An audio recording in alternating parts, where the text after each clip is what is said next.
These guys are not experts. And I'm not sure they're even that smart. They do like video games. And I guess you could say they're funny. Sometimes. Well, they do like to talk. And they do have opinions. It's time for Video Game Replays!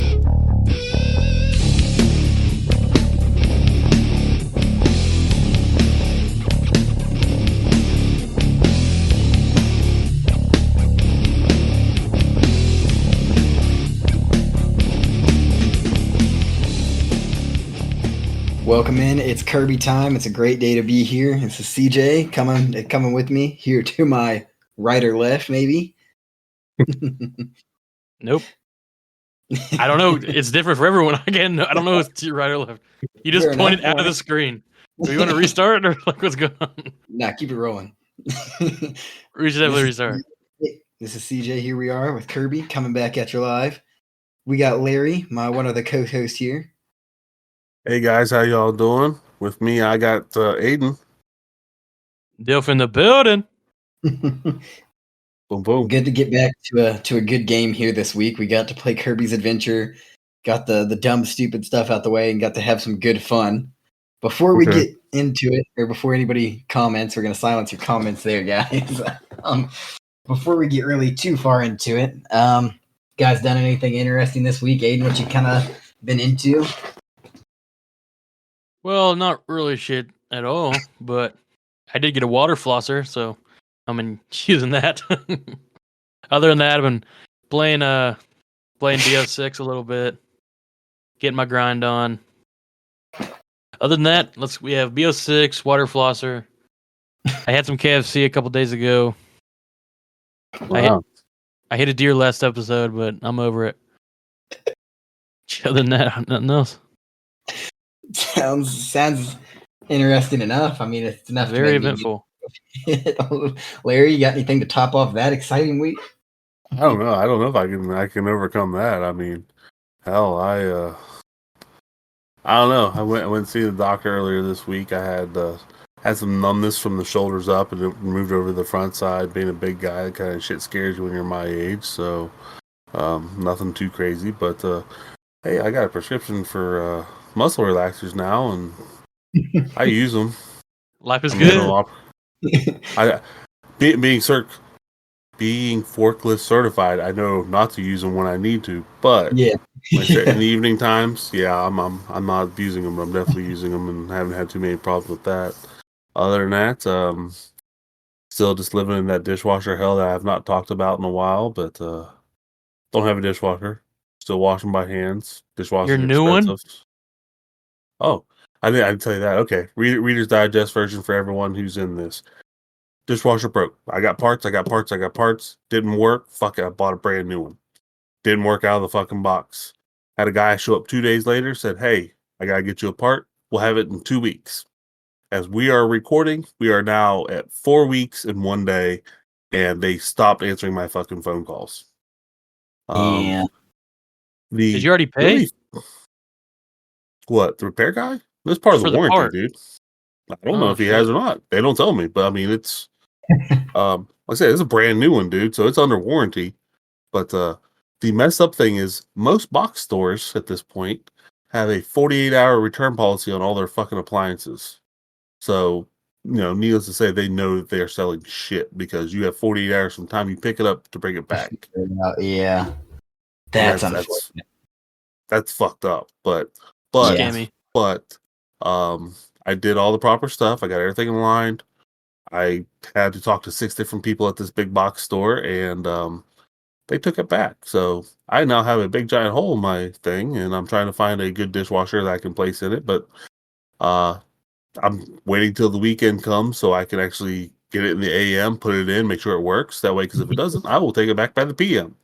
Yeah, within them 48 hours.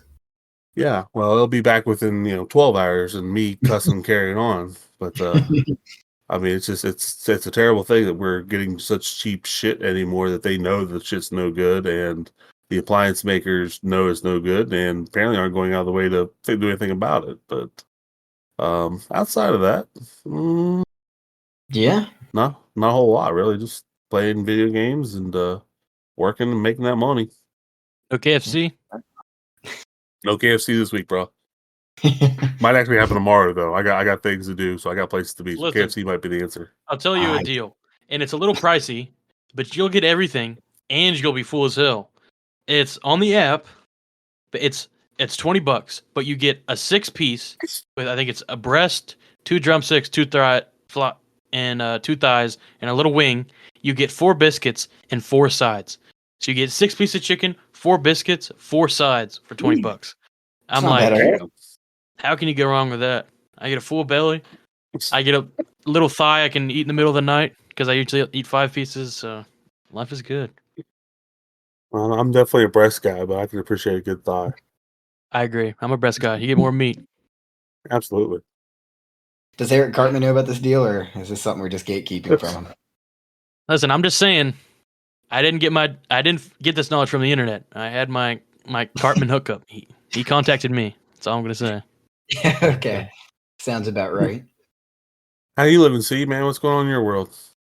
Let me think. I mean, honestly, a lot of Black Ops 6 time. Call of Duty has been years since it's had my life under control, but here it is again. Having fun with it. Might not be the best. Having fun at least with it, and definitely put in a good bit of time over the weekend. Let me think. I went to a college basketball game for pretty cheap for them being a D1 school. I think it was like $8. Now, I mean, it was pretty cool with some people we knew, and a good game. It looks like the team's gonna be cool this year, so that's cool because it's so close and so cheap. So that's nice. Other than that, I think probably the most exciting thing in my week was I might have thrown up in a B-dubs yesterday from drinking just a little bit. It was the bartender's fault. They ran out of my go-to, my Crown Apple. So I had 2 Crown Apple doubles, and then I was like, I'll try a blue Long Island iced tea. Well, one of them had a lot of syrup, and it kind of was like pure Jolly Rancher almost. Ooh. And they're like, if you like it, you can have it. If you don't, I won't. Like, I'll make you a new one. It's no big deal. So I was like, well, I mean, there's still like I can't give up like 2.5 shots of liquor. So I started drinking it, and I drank like half of it. I'm like, oh man, I just can't do this. I had like one more. I'm gonna leave, and I'm about to walk out the door, and I'm like, let me just go to the bathroom real quick. Man, I felt so much better, but it made me nauseous. It was tastes like you melted like a whole bag of blue Jolly Ranchers and just mixed it with like cut it with water. That's what it tasted like. So maybe like cut it with Sprite, Kool-Aid. It was very sweet, but I'm alive and well today. And, just counting down the days to make this Thanksgiving trip. I have a little update that I didn't really mention. Speaking of basketball, my Cavs, by the time of this recording, are 10-0. 10-0. Franchise record, way better than the Knicks are doing right now. What's their record? See, I was just curious. I don't actually know the top of my head. You can tell me. Wait, who was it? Just the New York Knickerbockers. No, who was asking about the basketball record? Well, actually, if you don't know, they're 3-4. Doing all right. Clap, Larry. You can clap. I mean, that's an okay score for an okay team. Everything's all good. And by the time this episode releases, the Cavs will probably be 13-0. Let's just be honest here. The lights are too bright for them. The lights are too bright for them. They can't compete. Hey, Jared Allen is having a great time this year. Let's just say that. Cavs are doing good. Stop using your hands. Put away your hands. Put away your verbiage. Put it away. Talk about it later. Yeah, so to move past the stupidest thing I've ever heard in my life that made me really sad and upset. We're definitely we'll skip right over it, but it was election week, so everybody in the world's rowdy, and just come watch us play some video games. It's just, take a step back from it. Who cares? Just a step back. If you want to see something about one person winning and one person losing, and you want to be mad about somebody losing, support me this week and watch how bad I lost, and please condole me and send all your thoughts and prayers my way, because God, Contra so you're well, I was gonna say, yeah, you're not any better at modern video games than you were at Contra, huh? Maybe like if I was like a 2 at Contra, maybe like a 4.5, maybe a 5 on a good day. Every once in a while I have that 6 out of 10 game. You gotta play Sims, man. That way you don't have to worry about getting your ass handed to you. You just gotta worry about surviving it and not going broke. Yeah, about that, guys. I filed for bankruptcy. No, I'm kidding. Speaking of money, though, I am looking at possibly getting a new vehicle here soon. So we'll see. Might have to get rid of the Jaguar that I so deeply have a love-hate relationship for. But might be getting out of it. Might be getting into something newer. Maybe A a little more minivan? long term. Oh no, not like a push for a Tricycle? mini tricycle. Um, might Moped. might push for a truck. Might go a little big boy. Push for a truck. Oh. I don't know. You'll see what the money looks like on the trade-in values. Other than that, I'm counting down the days. I will say, I have a question for you guys. I did hit a deer, and for a new hood of my car, you guys know what car I have. How much money are we looking at? Are we looking at above like $300? Yes. Are you ordering it, or are you gonna get it out of a junkyard? It depends. I mean, I don't even know what's best, but probably looking to get a new one. Probably ordering it. I don't know if you have somebody off the top of your head. Maybe your dad would go with you or something. But there's a place probably an hour and a half ish north of you guys. I think it's like a pull and pick kind of thing. It's like I don't exactly know what it is to get in the door, but it's essentially whatever you can carry out of there you can have. If they happen to have your model, might be able to snag a hood. But it's pretty much like a scrapyard kind of thing. Dude I used to work with was talking pretty highly of it at one point, but I don't really know too much about it. I know we don't have anything too local to where you guys are at right now, but I want to say maybe it was like $50 to $200, somewhere in that range, to just carry out whatever you need, and could end up being cheaper. But if not, I mean, I don't know what it looks like exactly, like damage-wise, but I mean, possibly somebody in your area that does some body work, couple different places that might be able to at least quote you to even just see if it's worth fixing it instead of just getting a new one. Well, I mean, how would you even fix that? I mean, maybe pound it out with a hammer. I mean, it wouldn't look perfect, but or like a mallet. There might Just be to a way form it. to depending on how bad it is, there might be a way to get it 'Cause at it's least like pretty close and then paint match it, but I'm not too it's sure. like a mild volleyball-sized dent. But it was a giant deer. I mean, it was a big But I buck. mean, does It it was a look like a buck? dent, or is it like a crinkle kind of thing? No, it looks like it's there's a mixture. Like it's definitely like Okay. not just a little indent. But like I If mean, you're I hit it right in the front and my grill popped out, but my grill it's like a little plastic 2 foot grill. It's not like an actual like grill. But it popped out, but it's been popping out. So I just needed a new one anyway, and it like shattered into 100 pieces because I think I ran over it when it popped out. Two things. One, if it was a buck and it's a volleyball size thing, maybe it's the obvious thought to me, but this dude have like, was he hung? Is that what happened? Like, I mean, nuts good? he was. Let's not. Yeah. Realistically, I mean, check out YouTube, see what kind of DIYs you can do, and if you're satisfied enough with it, you saved yourself the money. And if you fuck it up and you wanted to buy a new one anyway, you gave I it a saw one shot. where they pour boiling water on it for like a little bit, and then they lift it up and they hit it with a mallet to try to I've undo seen it. some stuff. I know some people say like heat it up and use like a ton of glue sticks. There's like certain good glue sticks to use for it or something where you heat them up, basically melt it to it, and with heat on the backside, you can kind of like pop it out. I don't know. I've never really worked with it too much. Last time I hit an animal in that state, it wrecked up. It was small enough to like go through my radiator. Essentially, my radiator bent to like a very strong point. It was like, I don't know, a 30-pound fox somehow smoked it, going a little too fast, and You yeah, smoked it a was, fox? yeah. 30-pound Actually, fox? fun 30 fact. fox that went through your radiator. Bro, I hit a horse buck. It was a horse buck, and I have a volleyball sized dent. I mean, you were going 400 miles per hour. So the craziest part about that story is me and your cousin Aidan, your nephew Larry. We were coming back from a college. We were just hanging out, and coming back maybe 5 miles from the exit we needed to be, and I'm hauling ass. It's cold. It's like probably about now, about this time of year. It's cold, hauling ass. Trying to get home. So it's probably like 40 degrees every night, 30 degrees every night, something like that. Like 2 a.m.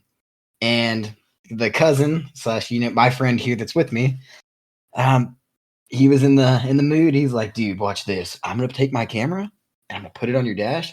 I time lapse the rest of the drive. And I'm like, all right, dude, what the fuck ever. So there's a time lapse of me hitting this fox in existence. I have it. The fox runs across from the median, And I'm like, wow, it's like way up there. And I'm like, wow, dude, look at that. It spins out like this on concrete, comes back, and I'm going like 95 to tell you the truth. And I just smoked it. And my car was low enough that it literally on the highway. Yeah, my radiator genuinely bent to a perfect point V and instantly just like started spraying all my coolant. It was done. So Oh wow. if you can imagine, I was 18, so the phone call to my mother wasn't fun, and she wasn't happy about it. And she basically told me, figure it the fuck out, and we'll talk in the morning. So one buddy came. We were waiting on the highway patrol, and thankfully, because we were cold, man. We were sharing like a 4x4 fire like blanket thing. So it's like really thin, and we weren't gonna like cuddle up in my car, so we're both like half covered, and then we'd be like, all right, switch seats, and we'd go cover the other half. So shout out my one buddy that stopped by, and he had his car heat on, and we waited, and then about 6:30 in the morning, I got that car back to my house, towed. I have one question with your story. Yep. Are you sure you did not run over a fucking tiger? Because what kind of fox is totaling your car by hitting a fox? I mean, unless you're on the Indy 500. I mean, actually, so it really didn't total it, but I was 18. I neglected maintenance on it. It was like, I think the car when I bought it was $3,400. I needed to put like $4,800 in it to get it back up and running, and I was kind of like, man, like I don't know. So I ended up buying like a $600 car that lasted me 3-4 months before I ended up going and getting a different car. But I can verify. I reached out to somebody in the community, big trapper guy, and he verified it was a red fox. So yeah, like I said, I have the proof. I don't know the weight. I'm not state record, by the way. I wanted to find it. I kid you not. This thing like went through. I don't know if it hit my back tire or what. It went through my radiator, like pointed it to a V, and it was gone. It was nowhere to be found. I don't know if it like hit the back tire and just flung 1,000,000 miles an hour. But dude, that thing was gone. Rumor has it he walked off like it was nothing. It was this fucking fox. I mean, dude, what the hell? The size of the grill on your car, mine was like that cut in half. It literally was like 2 feet long, 8 to 12 inches wide, and it went through it. It was just gone. Like it went through it, cracked the bottom part of my bumper, radiator's bent to a V. I'm dripping stuff everywhere. I have some like my fog lights are dangling down off my car now. We didn't like wreck. We hit it. Did your airbags go off? No, not at all, dude. Obviously, it didn't stop. So it did that, and like I didn't wreck. But my thoughts were my car was 1,600 pounds. So I'm like, if I swerve at 90 miles an hour, you better freeze frame it because it's going to be like a scene out of Fast and Furious because it's we're flipping. So I hit it, and then I couldn't see because coolant is just. My first thought at 18 and just being dumb is I'm like, oh my God, my car is going to explode. But yeah, it didn't happen. I just had to pour water in it. I had like 8 water jugs in my car to get it to the mechanic, and I just had to pour water in it and stop and pour water in it and stop and pour in the morning. It was rough. Making it happen, man. Making it happen. Yeah, I essentially sold it to a guy that rebuilds cars and got a very cheap half-beat rebuilt car from him, and it was rough. So I feel for you, Aidan. I do feel for you. You'll get there, man. Just don't get in a hurry. That's the big thing. It still runs fine. There's literally not even a like a light came up. Like my tire pressure's a little low, but it's been low. Other than that, like there's a small dent on my hood. Fair enough. Well, at least there is some good news this week. We played Kirby. It wasn't a bad game. It wasn't a hard game. It was a fun game, an enjoyable game. Aidan Simulator from 1993.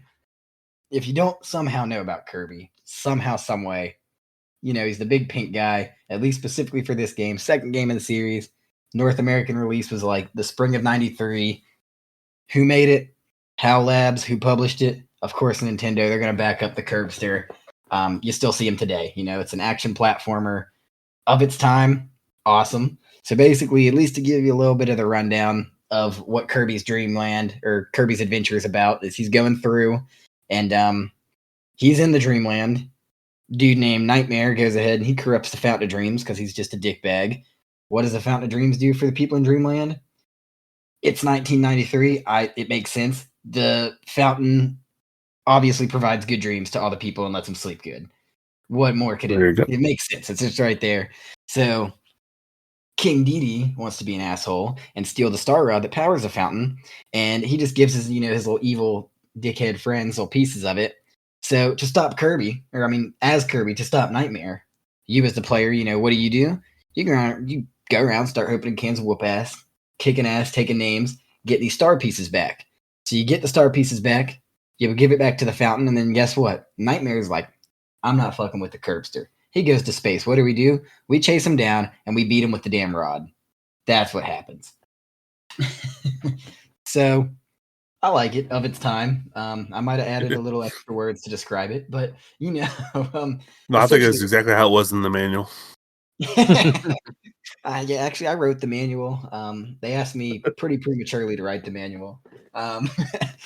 Yeah, so I mean, but like I said, of its time, 1993. How do we feel, Larry? I mean, what are your first impressions, if you can remember your first ones, and then coming back to it, what do you feel for it?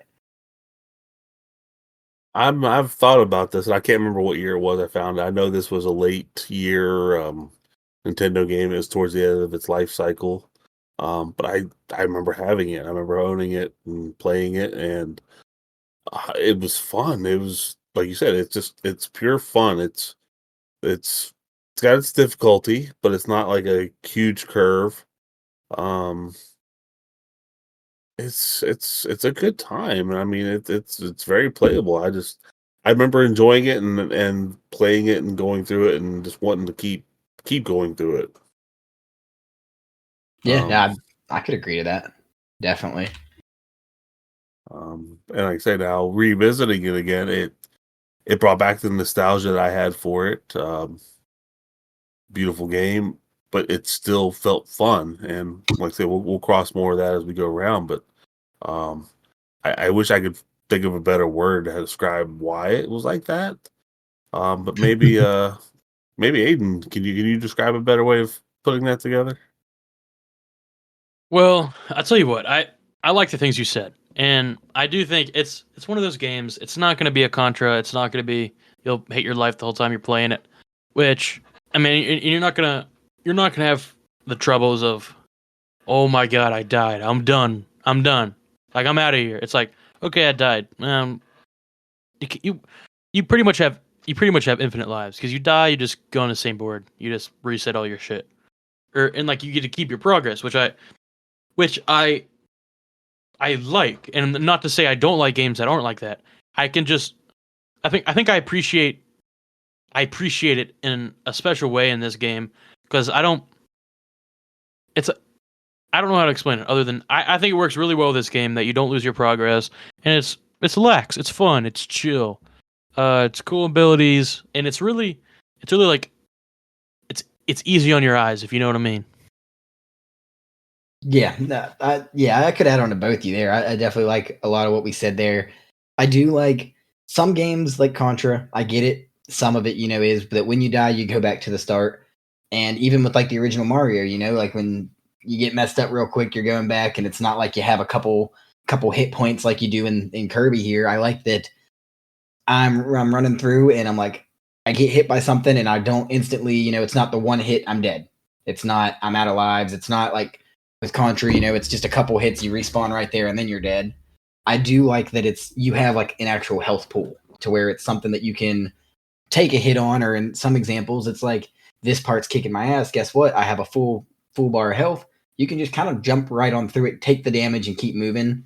And yeah, I mean, the way that some of us play it, like Larry, I mean, knowing the way that you played it, like Aidan said, infinite lives, the way that you had it going, Larry, it was looking like infinite lives. You know what I mean? You were just racking up the one-ups and stuff. So, I mean, it's definitely nice that it's a game without the hard cap in a way. It does, like you guys both said, and like Larry, it's so easy to play. It's fun. It's not a rage-baiting game the way that Contra was for me, where it's you die, and I felt like with this, I learn when I die, I always found out, oh, that's what happened. This is what I do. And it's almost like there were some things like boss fight wise that got a little more difficult, which we'll get into. But I mean, in general, you die from something or you take a health hit and it felt like instantly you understand what to do next. It's not so much of like Contra where I struggled to find out what to do for 18 minutes straight. Might have been some user error, but easy on the eyes, easy to play, especially up front, first impression. I'll just one more thing to add on. I do think, like I was saying, one of the major points. It's a game that someone very like it used to think every like video game back in the day was a kid's game, but this one it truly is. Almost all ages can appreciate this game, and as we get forward, I mean that has its pros and cons. We'll get into it. Yeah, agreed. I definitely think that's a thing, and I mean to kind of add on to the first impressions and touch base on what the graphics are looking like. I mean, it's later of Nintendo's timeline. I mean, to me, it looked great and it played really well. Like, I mean, the movement is as clean as it could be, really, for its time. I think the movement's years ahead of its time for other things that we've played. And I don't think it doesn't freeze up like some of the other games we've touched base where there's too many enemies on the screen and it's running like no problem. And I mean it helps gameplay wise a lot, especially going back to it in 2024. A lot easier to go back 30 years later when the game doesn't bug out when there's 2 enemies coming at you. You have 18 enemies coming at you and you don't have an issue. So I think graphic wise, I mean, they really hit it out the park. And like I said, maybe be part of the fact is late Nintendo, but well refined. The movements are phenomenal in comparison to some other games of the time. And I mean, Aidan? I mean, how do you feel about the graphics? I mean, I love them. Listen, I have a personal disagreement, and this could be a problem on my end, just because I kind of did have those frame drops where certain abilities, like I think it was the spark ability, where like if I had some people on my screen and I used the spark ability, I would like slow down and get some frame drops. Maybe that was a system issue because I definitely did have some of those problems, but it definitely was not on the level of. It was on the level of say DuckTales, which DuckTales I'm not saying is a bad game, but like when like that one area where you had those like plunger dogs and those spiders dropping down, like every time I'd go around there, I'd be like I'm getting 30 frames, like, and it was killing me. But I do think, like I was touched on what I first said, it's definitely easy on the eyes. I really like the color palette. It's almost like it's like a pastel world. It's like it's really cool. And it's when I think of the game and when I look at the graphics, I don't know why I think soft. Like there's not a whole lot of hard edges, and there's no gore. It's just, I don't know. It's cutesy. Not to be girly about it, but it's cute. It's a cutesy game, and it's pretty to look at. Yeah, totally fair. I mean, you got a pink main character like that kind of softer on the edges, like you said. I mean, it's not, if you look at the original Mario, where Mario is pretty blocky, you know what I mean? And you look at Kirby, and he's a big ball. Like, there's not really much room to be blocky as much. So, I mean, Larry, how you feel about it? Well, it's definitely the third phase of Nintendo, which in some idea, the third phase is, I think the Super Nintendo itself had already just came out or is getting ready to, but they've mastered the Nintendo. The graphics are clean, everything looks tight. Like you say, you don't get any that real hard 8-bit kind of design. Everything, the curves look like curves. Like Aidan said, it all looks soft, which to some degree, I think that's a tribute to the idea that nothing is really blocky. But it is a beautiful game. I mean, colors and different stuff everywhere. Just, the paint guy is one thing, but I mean, the backgrounds are luscious. Everything has depth to it, color wise. Slow down. I get some of that, and like I say, I do recall, like Aidan said, when you had the spark thing. I think it's probably just because the amount of graphic power that's happening at that moment with him lighting up, and then also people still other sprites trying to move around and carry on. But it's a really lovely game, and I wish I could think of the guy who made it or whatever. But he they put a lot of they put art into this because they had, like I said, they've mastered what the system could do at this point. Yeah, no, well put. And like you said, yeah, I mean, the Super Nintendo released 2 years prior, and honestly, I could be wrong. I don't know. I wasn't there, but to me, it feels like this was kind of their way of getting a Kirby title on the NES. But I mean, from the playthrough, it just as well feels like a Super Nintendo game to me. Like I if this was on the Super Nintendo instead of the NES, I'm not gonna sit here and think that, oh, this is just a shitty Super Nintendo game. I think it feels of its time of Super Nintendo kind of thing. So like I said, Yeah. maybe it was just kind of a way to get that on this platform, to say that they had it on there. You know, they did have the one on the Game Boy previously, so it kind of probably looks good to get one on each console. And, you know, maybe you don't have the Super Nintendo yet. Well, guess what? You probably still do have your Nintendo sitting around either way. Even if you did get the new one, you can still play the Kirby game. Oh well, definitely back at that time, it was, money was definitely tight. The change of the decades was happening, but it was a hard thing to convince your parents that you already have this video game system that they've dropped hundreds to thousands of dollars in, which at this point, thousands to $10,000s of dollars into in our world. But yeah, it's hard to convince them of the upgrade part. But seeing Kirby as an early Super Nintendo game, not hard to imagine at all. But it's definitely a masterclass in what they were able to accomplish. And I think it was just, they probably started on it on the Nintendo, so like, we're just gonna put it here because I do know they put out another Kirby on the Super Nintendo. But like I say, this here would have been easily like, coming out right after Super Mario World, which is not 100%. unimaginable. Yeah, no, 100%. And I mean, to touch base on the art, like you mentioned, I mean, the soundtrack in this game was awesome. I really, Yeah. I've obviously everything we've done, I have a new favorite soundtrack, or oh, the soundtrack's awesome. I don't know, the soundtrack does something for me, and I think my favorite bit of audio in the game has to be the we'll call it the Mario Star, because that's it's, it paved the way. The Mario Star song in Kirby is just phenomenal. If it's the little lollipop, I want to call it, but I might be wrong. It's awesome. I like it better than the Mario song. So I thought it was actually like a magic wand, but yeah, okay, I get you. Lollipop, I can see probably that. right. Probably right. I mean, yeah, I know you guys have been big on soundtracks. Larry, how you feel about the sound of it? I mean, Again, it's good stuff. You as soon as you said soundtrack, music little started popping in my head. And I have to say the one where Kirby's dancing at the end of each yes. level, that one's gonna stick with me for a long time. I mean, I feel like I brushed my teeth. I should have that damn song playing. I got dressed today. That song should play with me spinning around dancing. That should be it's like just a good. should be a notification for when like every kitty is born. You just hear that sound. Yeah, right. It plays And I mean, everywhere. Yeah, hell yeah. Yeah. the dance he does with it is perfect. Aiden, can we get an Yeah. example of the dance for our visual viewers? No, you cannot. Okay, whatever. If you at least want to give us a comment on the soundtrack, we'd appreciate it. Okay. Well, I was looking out on my phone, and it is a Japanese name.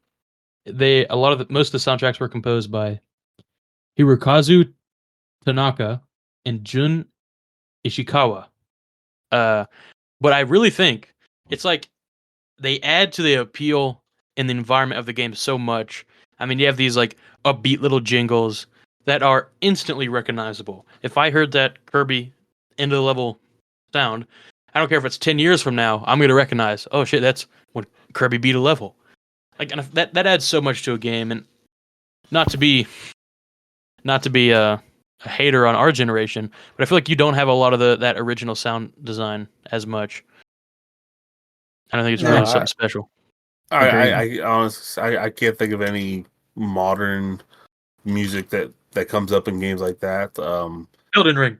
Other than that, Oh damn. Other than Okay, that.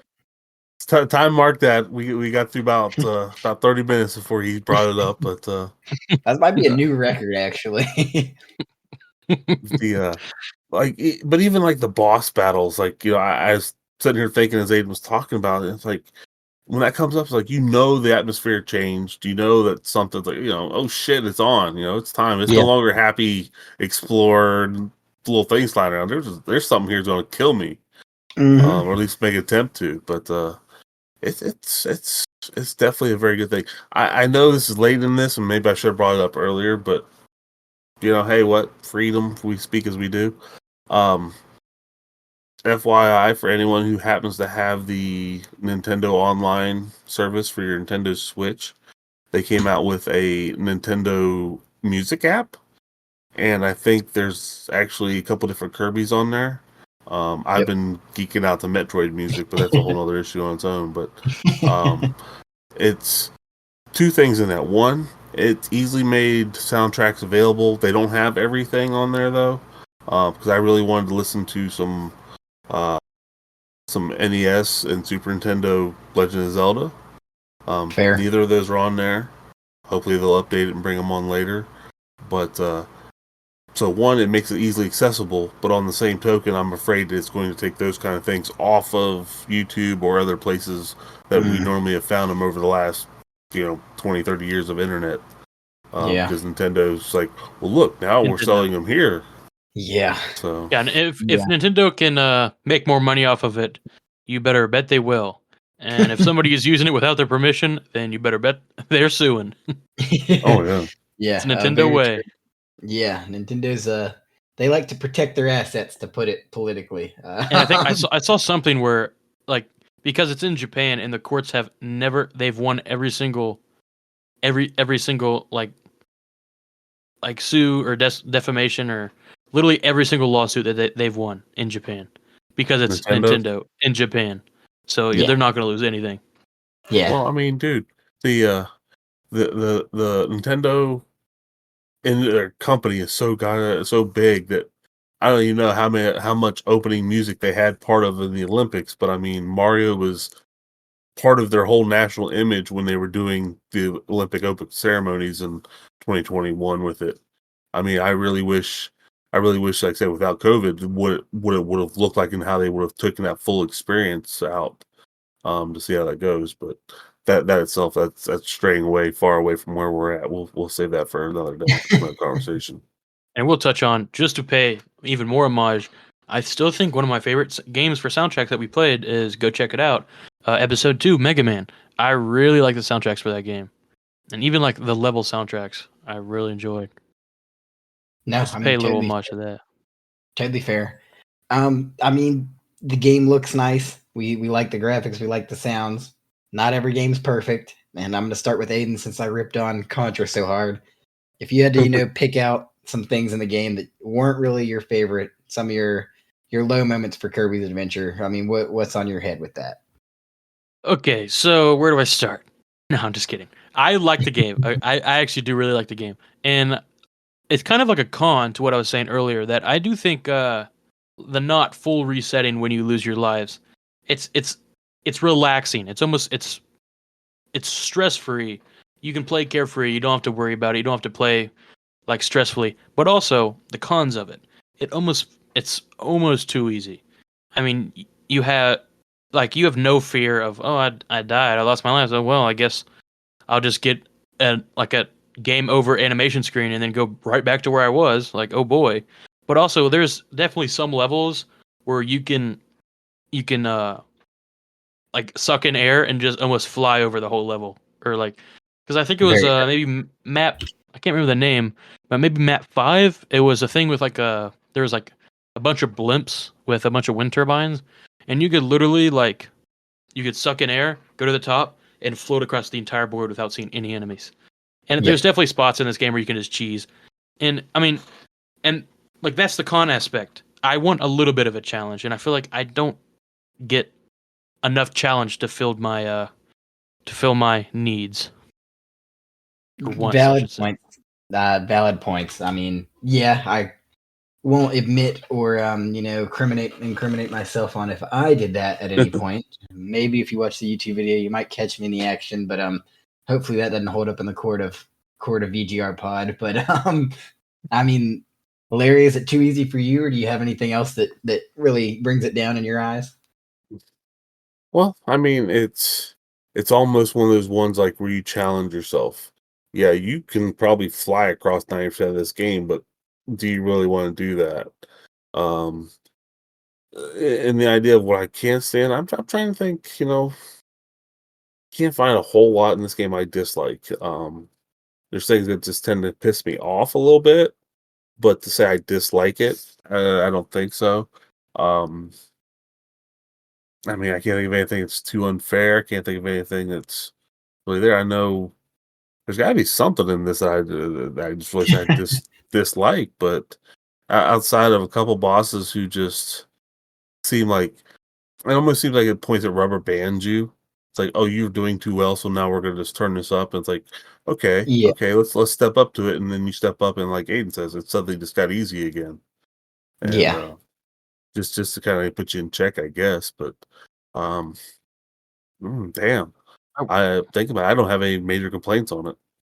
I will say to touch on kind of what Larry said about why would you? It's like almost an integrity thing. Like, yeah, but you don't want to make the game easier. That's a big debate in the gaming community is whether these games like these Souls-like games or any of the Souls-like knockoffs or any of these notoriously really hard games Like should Elden there Ring? be an like Elden Ring actually now that you mention it. But people were saying should there be an easy mode? And I feel like that why I don't think the integrity argument works like, oh, why would you want to play on ultra easy mode? Yeah, but if there's an option, it kind of takes away. You want oh, this game's hard and I beat this game without any type of easy mode. And I feel like there's a pride to be had in that. And if there's like an ultra easy way to beat the game, like I feel like you can't really brag to things like, oh, I beat Kirby. I'm like, so what? In the same way as Fair. like if Elden Ring had an ultra easy mode, like, oh, I beat Elden Ring. I'm like, probably played on easy mode. Like, who cares? That's fair. To add on to it, I think it definitely depends on the game too. Like with Kirby, if there's an easier mode than this, I think if you add a hard mode to a game that doesn't necessarily have an easy mode, it's like normal and hard, it's different. But like with Kirby, if there's an easier mode, yeah, I'm right there with you. Like maybe with Elden Ring, but I will say the newer Star Wars games that came out with Cal Kestis, Jedi Survivor, and of those likes, there is a mode. Just there's like story, and then they rank up in difficulty. But the story mode, I mean, it's essentially like your parry times and stuff like that don't matter as much, but it is still a good story. So I mean, with certain games, I do sit on that aspect because it's like I played it on one up, and I mean that it was pretty difficult even on one up. I can't imagine playing it on super hard, and I No, mean. I found myself playing through it in the story mode sometimes just because of that. So with certain games, I think easy I mode would be 100% agree. I'm typically like against an easy mode game just because I feel like get good kid for the most part. But like yeah, game like Red Dead Redemption, like that's mainly for this or God of War. yeah. I don't want it to be crazy hard and be stuck on this animation sequence for the next 2 3 hours. But Well, I feel like Kirby doesn't really fit under those Yeah, it's very under the fair. story mode type of game. well, just to lead back a little bit. That our CJ's favorite game, Contra. There's Contra 4 on the DS, which I remember if I came out because there's many years separated between the DS and the Super Nintendo, which went from 3 to 4 at that point. Uh, there's 3 levels, which was easy, normal, and hard. And normal kicks your ass. I mean, just straight kicks your ass. So you go back to easy because you want to try to get through it. Well, I think you get to like level 6 or 7, you beat it. It's like, yeah. And the game comes up, it's like, okay, yeah, way to go. Now try it on normal. I'm like, what the hell? And I mean, so I played it, I crushed it out. It actually had more levels to it that beyond that just straight kicked your ass. And I never did see whether or not I actually beat it or if it went any further than, the level or so behind it. But yeah, Kirby doesn't. I don't think you could add anything to Kirby that's going to make it harder other than, some aliens with guns, but there's an alien with like, a little laser thing, so you got that right. Fair. I don't really. I'm kind of with you on the takeaways in a bad way, Larry. I mean, there's not a ton for me to really hate, and I mean, maybe it's too critical because for its time, it's not really. I don't really find it to be an issue. But one thing I ran into was with certain power ups and the way the world was set up. Yes, it had that smooth edge, but for example, the like the wheel power up where you turn into like pretty much Sonic. Certain Mhm. angles in hills and stuff, I would get caught up on. And instead of going down the slope, it was almost like there was an invisible wall I'd hit, and I would lose my power up a few times that way. Just some more fine tuning stuff. Like I said, it's 1993. Might be a little critical. Really wasn't game breaking or anything for me. And I mean, I'd say to at least put something down for myself to give it some sort of criticism of what I didn't like. The underwater shit just kind of pissed me off because it felt like the areas were so small, and then not being able to use your power ups, which made sense underwater. God, it pissed me off though. And then you just had to blow the water at them instead of the air, and it was like God, like a 4-foot range maybe. So that it frustrated me a few times. I'm literally surprised that there actually isn't a water level here. I mean, since you That's what brought I was that gonna up. I Yeah, mean that's no, pretty agreed. Nintendo common. On any sort of platforming and all that, there should be a water level just to totally make you hate it. But I don't know. Again, I don't know how if we look at it as a good thing or bad thing. But I do say in the dislike area of this, we're kind of reaching, we're kind of nitpicking to some degree. So I mean, that might speak some volumes to how good this may be. But I don't know. And yeah, I agree. I definitely have a little bit more gripes than you guys, but nothing serious. I mean, I truly think this is a Nintendo game that's like, I mean, gameplay wise, just feel of the game, great look, great audio, great graphics. I mean, it's almost like a peak Nintendo game. Yeah, no, I could agree to that. And I mean, go ahead and stack on top of it, Aiden. I mean, what's your favorite takeaways from the game? I mean, obviously some good stuff here. Okay, so like I mentioned, I didn't really utilize it until the second half, but I really like the sliding mechanic, and that's one thing. Sliding mechanic really cool. I like those little kind of interesting. Like it's just cool to navigate and get good at. It's not particularly like crazy useful unless you use it like properly. But I would have to say that's number two. My number one, not okay, CJ's not paying attention to my answer. He's stretching right now. But I will say, not to piggyback off what I said in my last podcast, go check it out. I was hosting our Contra episode, but I really like the environment. The music added perfect charm. The environment was just perfect. It was cutesy. You felt good. I don't know. It's like you're playing in a rainbow cat land, and everything was soft and cutesy with cute little noises and little pink guy. And I feel like the environment of the game was top notch for me. Well, definitely. I think it helps the feeling happiness of it. I mean, it's strange to me that there exists a guy named Nightmare in this world because it's so just happy and rainbows and sunshine around here. It's so yeah, I agree with you. It's definitely just a little bit everywhere with that atmosphere of just happiness. I mean, I guess that it helps sell the sadness of when Nightmare comes in and takes all your happy dreams away because life's good, you have great dreams, and now this guy's just taking all of it.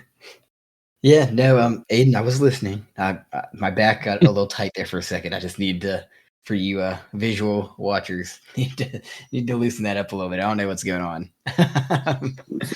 Yeah, I mean, I'll try to add on to something really quick with it. And I mean, yeah, it felt lighthearted, I guess is a good word for it, maybe. I don't know if it makes sense without playing it, but maybe from watching it or maybe from playing it for other people. I mean, I think the feel of the game, maybe you could say the atmosphere of the game in itself, just total, made it feel. I kind of get like I said before with Contra, even like I mean other games of the time, I kind of get a little lost into it, and I feel like Kirby playing this game. I don't really feel like I'm holding the controller as much as I feel like I'm Aiden. I mean Kirby, just running through the world, you know. I think one thing for sure that was gotta be it definitely held the game together for me is a lot of the abilities. I think not just the variety, but the quality of a lot of them. There weren't very many bad abilities. Um, Aiden, I know you expressed your feelings on the rock ability to me at one point. It's probably the worst. But I mean, outside of that, I mean, there's some pretty good and fun abilities. Like I don't think all of them that are able that you're able to use are like awesome, but even the ones that kind of suck ish are pretty cool.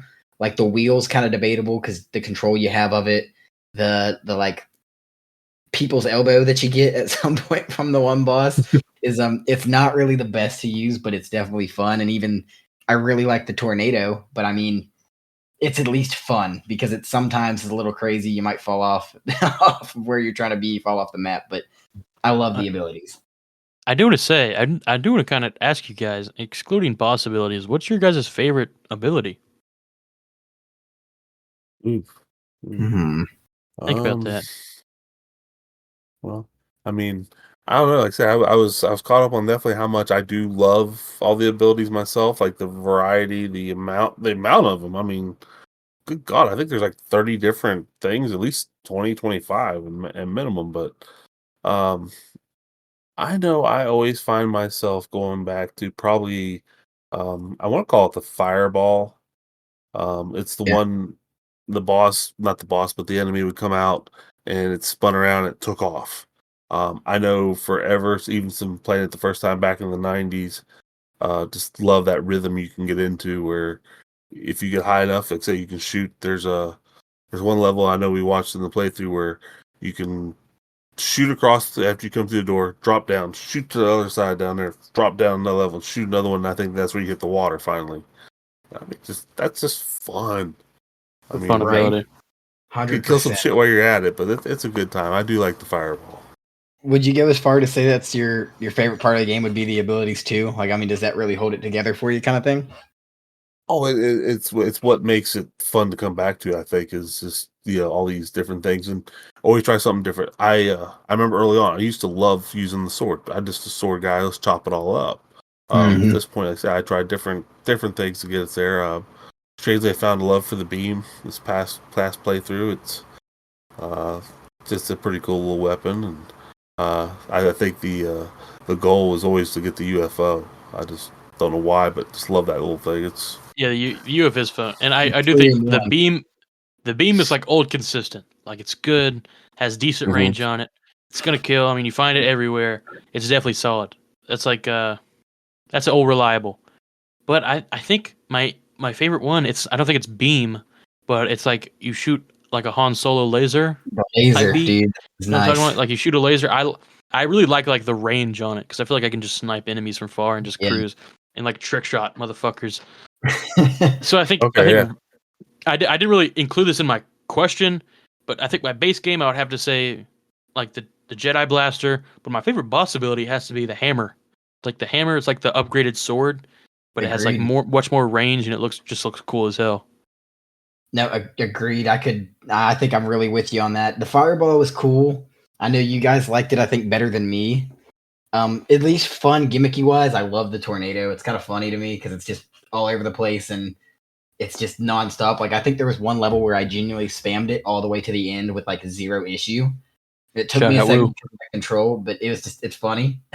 So it's the Midwest ability I get to use. But the laser that you said, the Han Solo laser, if you will, like you said, especially the little mini boss fights where you can go into the arena and get a tomato.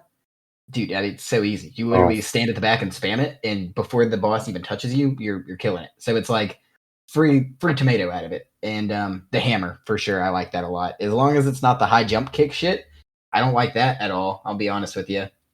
Not a fan of high jump kick, but the hammer's nice. the high jump's got its place in the tower. I think that's It really where does. it comes in. I tell you the one I can't. I don't know why. I'm sure it has a purpose. Is like the ice cube or the ice block where you I'm create that with and you. kick that across. I mean, Yes, not a fan. even the whole freezing, like creating a little shield around you of ice. That seems a little more valuable than the little block that comes out because that's just so unpredictable. It's just not worth anything at that point. Yeah, I'm with you on that. I wasn't a big fan of the ice ability. I tend to skip over it when I play through. I do like Oh some of yeah. the like, one use abilities from like the first little mini boss thing where you spaz out all over the screen. I know Aiden, you wasted it completely. I wasted it completely. It's really cool, but I feel like in order to actually use it, I would want it so much farther in the game that I would have to pretty much go untouched without using a single ability for years to come. And I think my big gripe with the high jump kick is it's in the museum before the sun and moon fight, and I could not find a relevant use for it in that fight. I think I might have barely squeaked in one hit with it, and I was like, it just feels like you could have put in other abilities that didn't make the fight super easy that would have still been way more useful than the high jump kick. Like it almost felt more in the way. Like I felt like I had an easier time with no ability than with the high jump kick. I think I took more damage than I did with it. So I mean, did you run into an ability that you hated? I'm obviously my first thought would be the rock, because it's like, because you're not really jumping on top of a whole lot of enemies. Like you don't have any horizontal play at all. You just kind of like, I hope I am in a position to jump on top of this guy. But as I think about it, I don't know if you guys ran into this ability, but the ball ability was shit. So when you turn into a ball, and it made your movement uncontrollable, but you also took damage while you were in the form. Like why is that even an ability? It's like it like turns you into a basketball that's hard to control, and you take damage. Yeah, I agree with that. I hated that one so much that I think I blocked that out, and now you and me for my next therapy session. Yeah, I was wondering the first time I ran into it. I'm like, hell yeah, this is like a cooler version of the wheel. No, not at all. Actually, it was the worst. You version take of the damage. wheel. Well, at first I was like, cool, I get to control the wheel essentially, but just move slower. This is awesome. Yeah, and then instantly I get poked by a little shy guy looking fella, and I just And lose the ball. I think if you want to like suck air to go up, you have to like cancel out of your ability and then start sucking air. Like you can't just suck air while you're in your ability. So like, Yeah, right. if there's like a hole you're about to fall into, like you can't catch yourself with air either. It's like, you're worse than if you had no ability. I swear, yeah, no, I agree. And like I can't think of a relevant boss fight that you could use that ability in. Like most of the abilities at least You seem can't. somewhat relevant, but like while you're in their ability, you can't kill an enemy. So it's like yeah, useless. it's I don't know. It's not awesome. Like that's for sure. I mean, what boss gave you guys the most difficult time / was the worst boss? Because there could be a difference. I think you can enjoy a hard boss, but if there's a boss that you hated, I'm gonna steal this up front because compared to the rest of them, the tree on level 1 is pointless.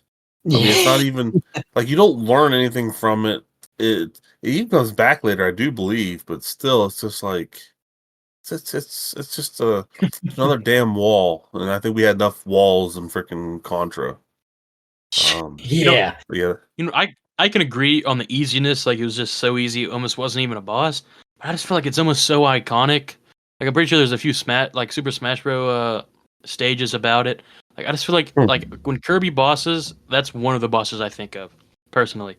But I will say my least favorite boss has to be the painter guy, the roller skate painter guy. Man, he was just so annoying, and he had no like pattern of switching from corner to corner. It's kind of just, I'm just gonna maybe go to this corner now, and you know what, I'm gonna go corner you're at right now, and like it's just annoying to play that guy.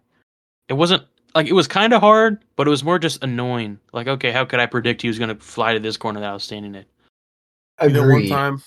One time it painted Kirby for me, and I was like, "Ooh, one up." No, it's just No, yeah, another damn exactly. thing. I'm Like like, exactly. Like I can agree to that for sure. The painter pissed me the fuck off, dude. Like just like you said, it wasn't even so difficult to just so damn annoying because mechanically, like I mean, the lightning, you just stay on the lower level. He throws the car and it bounces off the other way. So if you want it, you got to be there. The bomb's easy to throw back at him. The Kirby, once you realize it's not a one up, it's easy to throw back at him.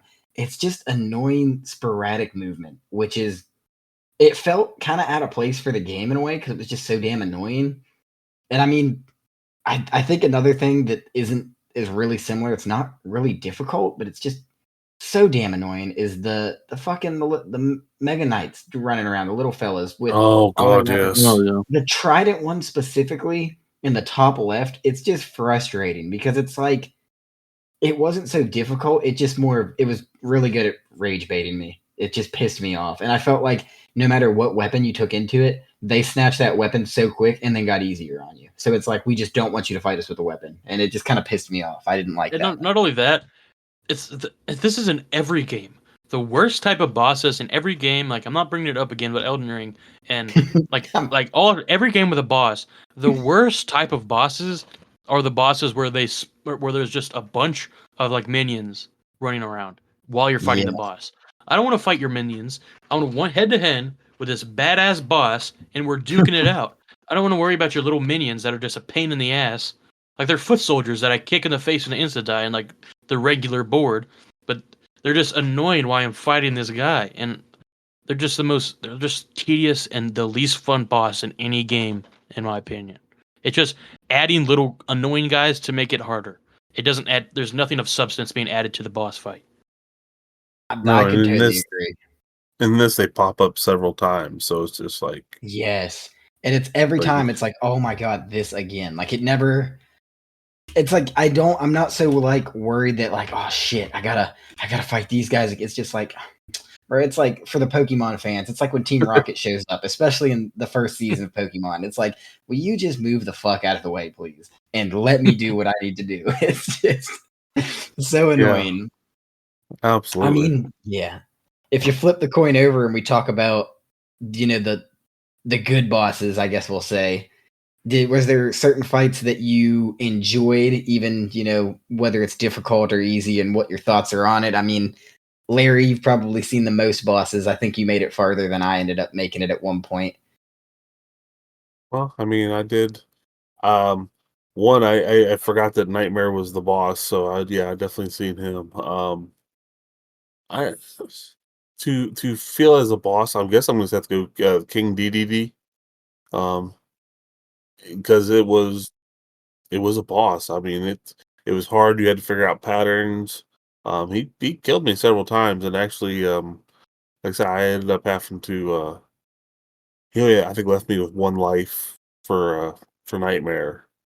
So he wiped me out pretty good. It's just he was tough, he's strong, he's fast, but boss wise, he was the boss of bosses in this, I would have to say.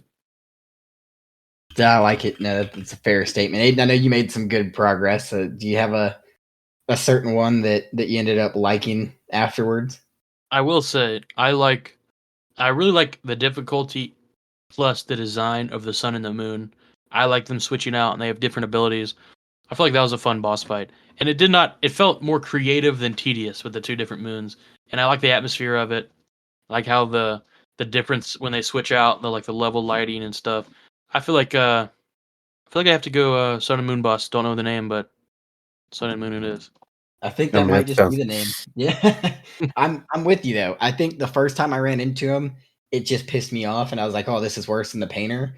But no, I totally agree. I think once I got the hang of it, it felt like it was making me sweat, but I enjoyed it. It felt like a good fight. And then like Larry said with King Dedede, I mean, it felt like a boss fight. Like it didn't feel like just some annoying dude like the painter or the stupid tree just kind of stand in your way for whatever reason. It felt like a true fight. And yeah, to touch on what you said, Aiden, the switch of the atmosphere, perfect. And the difference in attacks, I think it was, at least for me, one of the earliest instances I can think of something like this. Definitely used in later games, but I like the tag team kind of thing that they had going on, and I like that they had the different abilities and that you kind of had to use the moon's abilities to take down the sun and the sun's to take down the moon. And I like that it wasn't a combined health pool, which you've definitely seen in later games in the Xbox PS2 era. You see some things where it's like that, but it's one health pool. And I can't think of a specific instance, but there's definitely been games where like the sun would be easier than the moon. So I'm just going to dodge around the moon while I beat the shit out of the sun. But technically I beat both of them because they share a health pool. So I like the separate health pools a lot too. So I like that one. Yeah, and then one boss that I did not like in Elden Ring was the Godskin duo, and it was pretty much two bosses at one time, but it's such a long boss fight. Like the game, it's already hard enough, but the game there's two people in the room, and they had a combined health pool, but the health pool was so massive. Like every time you killed one, it respawned until you beat the health pool, and it was just a pain in the ass. Everyone that's played Elden Ring knows. But I feel like this one, it was it the sun and the moon for me mixed with the difficulty, because you guys know I like some difficult shit mixed with the difficulty plus the atmosphere. It didn't feel easy like most of the bosses in this game. It felt like a challenge, and I liked it. Yeah, no, agreed. And if we're gonna bring up our favorite games in World of Warcraft, in the last expansion, there was a dungeon that was that they upped the difficulty on that people ran pretty often, and it was similar where it had two bosses with different mechanics. Well, if you split them up, the one was easy as hell to beat, and they had a shared health pool. And guess what the strategy was? Because the challenge of it basically was it was timed. You split them up and you beat the hell out of the weak one. So yeah, I definitely enjoyed the fact that it makes you do your work. It's not like the sun's going to be easy and you can beat it. And I like that it felt balanced too. It didn't feel like the sun's the heavy hitter and the moon's just this weak dude, it felt like they were the yin and yang of the fight, and I liked it. It felt nice. Agree. So yeah, I was gonna say it's a fun one. I mean, to really sum up our experience on it, see, get your final closing thoughts on the game, Kirby's Adventure. How do we feel about it, Aidan? Like, how do we feel overall on the Well, game? I would say I would have to recommend the game. I think it's just such a lax game. You almost just play for the experience, the atmosphere. It's lax. If you're looking for something that's crazy, that you're gonna get challenged, you're not gonna find it here.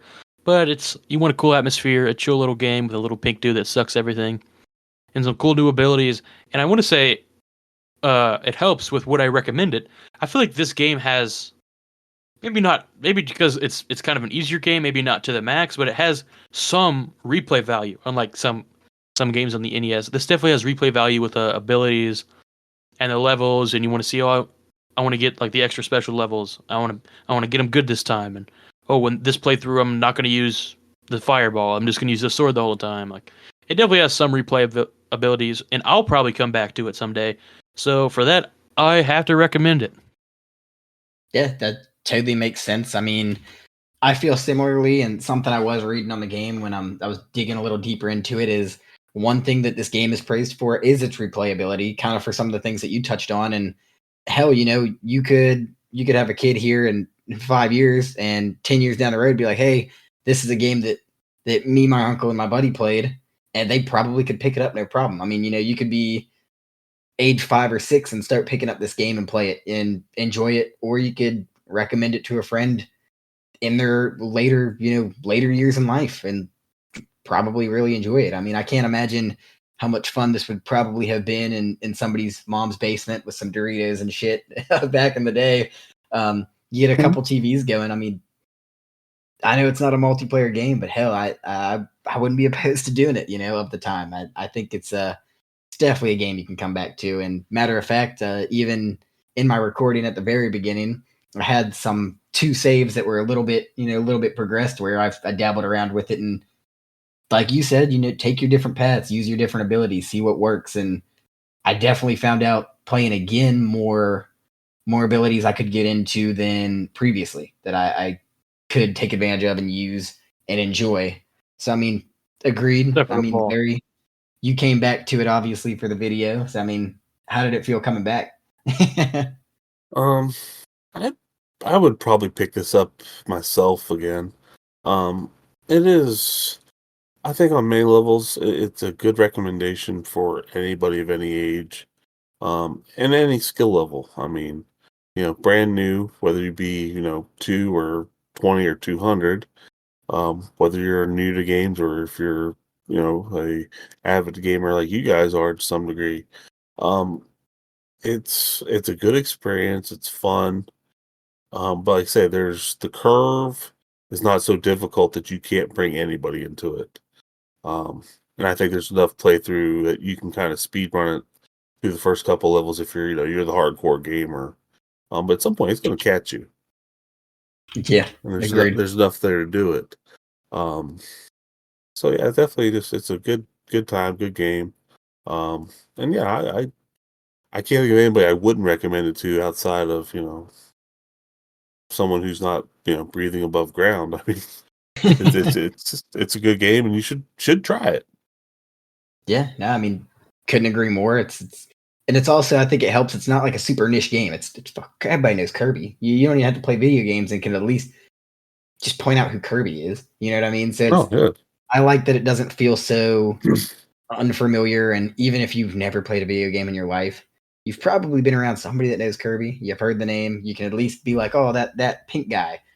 I mean, I think you could pick up, yeah, like you said, any age, young or old, probably show this to somebody that's 85 and just give them some basic controls, and they probably won't hate their life playing it the way that they might with other game Contra. Well, It's just it's a good play. well, with that though, I mean, even like you say, playing some of the new modern stuff, something in between, we just catch up on. It's it's a good palate cleanser. I think like I say, Yes. it takes you back to enjoying playing video games. Having fun with it, which is part of I think what's important about it is just enjoying the fact that we playing a game to have fun. I couldn't agree more. Yeah, I mean the game definitely it sits right with me. Palate cleanser is a great word to use. I've been, like I said earlier, a lot of Black Ops 6, and if you know the Call of Duty community, God, sometimes it pisses you off. So to just sit back and I mean genuinely just kick my feet up and play a game, not have to lock into the screen so hard and just chill out, sit back and play a game like this. So refreshing. I couldn't agree more. It's a nice glass of cold water on a hot day. Absolutely. So I mean, we gotta do what we gotta do here. We all know what time it is. It's the official VGR time of grading. I guess that was the worst way to put that. But official ratings coming out. Let me see. Let me spin the wheel, flip the coin. Aidan, you're first. Let's get your thoughts. Do you hate it as much as I hated Contra? Is this a great game to you? The way that Contra wasn't to anybody. You know what? I really wanted to hate this game even more for what you did to Contra. I wanted to hate it. I wanted to be like, man, that son of a bitch. I'm going to rate this a 2. Rate this a 1 because you gave Contra a 2. But I just can't. I mean, it's such. You got good music. It's like such a good feel to the game. The movement is smooth. The gameplay is fun.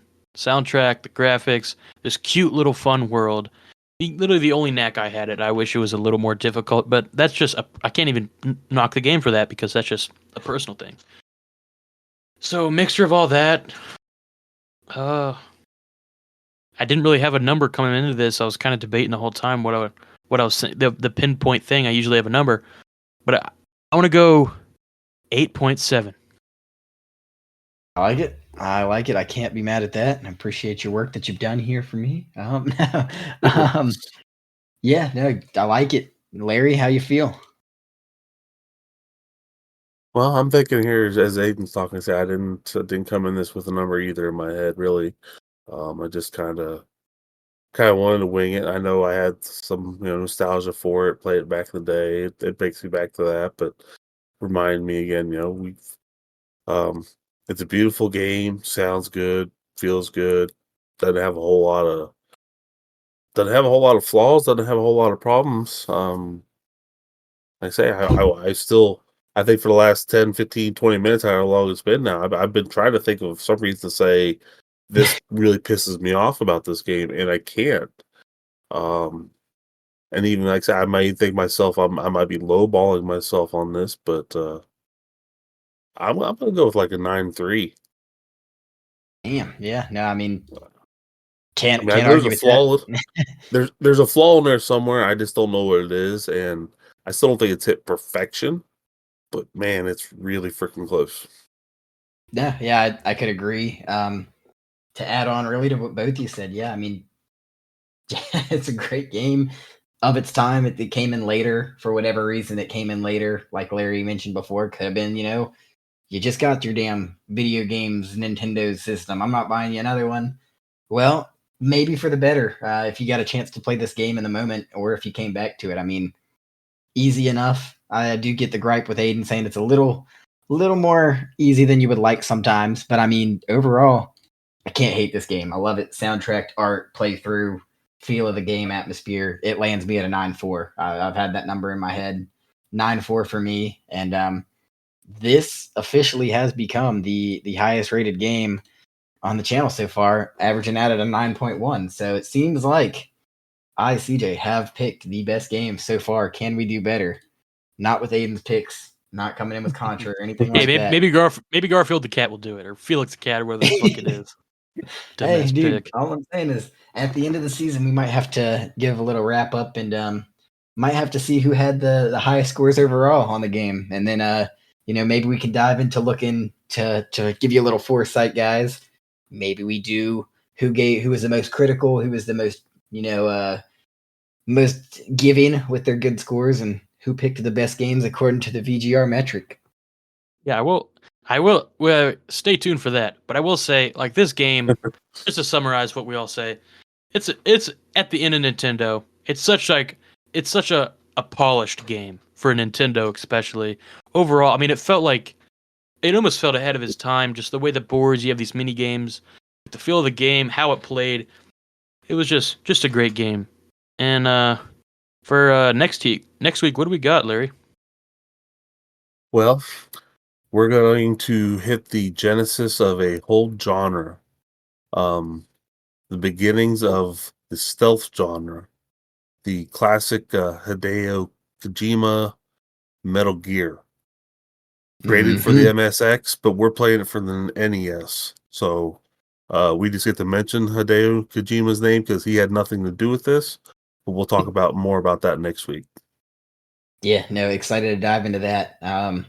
Metal Gear is better than plastic gears and stuff like that, I would say. So hopefully a good experience. Can't be worse than Contra. Might not be as good as Kirby, but we're gonna give it a try. For everybody listening, watching, whatever, one thing you got to do after this episode, you got to give us a like. You gotta tell your friends and family that you met the Kirby. He's on the show. If they want to meet the Kirby, give us a watch. See Kirby playing Kirby, and 2 other people tagging along with them. Give us a share to them. Give us a follow on your favorite podcast listener. Give us a follow on YouTube, TikTok, Instagram, Twitter, X. Whatever you want to call it. Go find us, VGR Pod, on YouTube and our other socials. And Larry, shoot us with the email and stuff if anybody wants to get a hold of us. Well, like I said, we always want to hear from you guys. VGR pod at gmail.com. Do keep an eye out. Check us out on YouTube. We're going to throw in some extra content out there. We want you guys to be part of it. Get social with us. Help us out a little bit, please. Give us likes. Tell people. Comment on a video. Comment on a short. Comment on TikTok. We want to grow. We want to do more for you all. And like I say, check out the YouTube channel. There'll be something popping in there at some point. Maybe a little Contra-y, might be a little more Kirby. Who knows? With whatever we're into that week. But yeah, definitely let us know and reach out to us at vgrpod@gmail.com. 100%. So sounds like next week, next Thursday, we'll meet back and we're gonna get this Metal Gear taken care of. See what it's looking like. Get your cardboard boxes out, people. We're going to be hiding. Sounds good.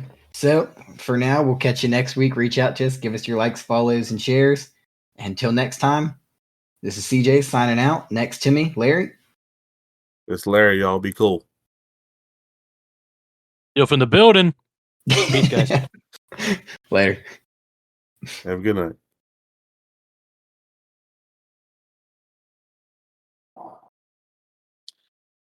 Good little ep.